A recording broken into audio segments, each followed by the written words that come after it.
വന്നു കഴിഞ്ഞ് നമ്മളിതാ ആൻറ്റിയുടെ അങ്കിളിൻ്റെയൊക്കെ വീട്ടിലെത്തിയിട്ട് രണ്ടാൾക്കാരെ കാണാനായിട്ടുള്ള പോക്കാണ് കേട്ടോ ദേ ഈ കാണുന്നത്.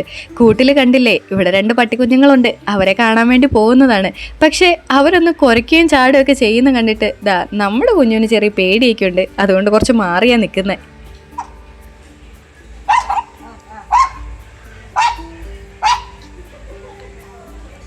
പെട്ടെന്ന് അറിയത്തില്ലാത്ത കുറേ ആൾക്കാരെ കണ്ടതല്ലേ, അതിൻ്റെ ബഹളമായിരുന്നു കേട്ടോ അത്. അതൊക്കെ കഴിഞ്ഞ് നമ്മളിതാ തിരിച്ച് വീട്ടിൽ കയറി കഴിഞ്ഞപ്പം ചേട്ടനും അനിയനും കൂടി ഇത് വഴക്കാണോ അതോ കളിക്കുന്നതാണോ എന്നൊന്നും അറിയില്ല. എന്തായാലും ദേ ചേട്ടായുടെ തലയിലും മുഖത്തൊക്കെയാണ് ചെറുത് കയറിയിരിക്കാൻ നോക്കുന്നത്. അയാളെ നമ്മളിതാ ഒരു ബിസ്ക്കറ്റൊക്കെ കൊടുത്തങ്ങ് ഒതുക്കിയിട്ടുണ്ട്. ആ കൂട്ടത്തിൽ ഒരു സെൽഫി എടുക്കാം അല്ലെങ്കിൽ ഒരു വീഡിയോ എടുക്കാമെന്നൊക്കെ വിചാരിച്ച് പിടിച്ചു നോക്കിയതാ.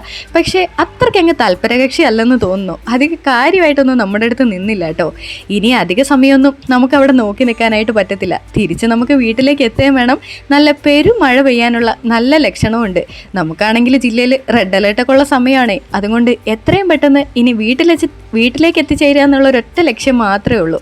അതുകൊണ്ട് പെട്ടെന്ന് തന്നെ നമ്മൾ എല്ലാവരെയും കൂട്ടിപ്പിറക്കി വണ്ടി കയറി വീട്ടിലെത്താനായിട്ടുള്ള പോക്കാണ്.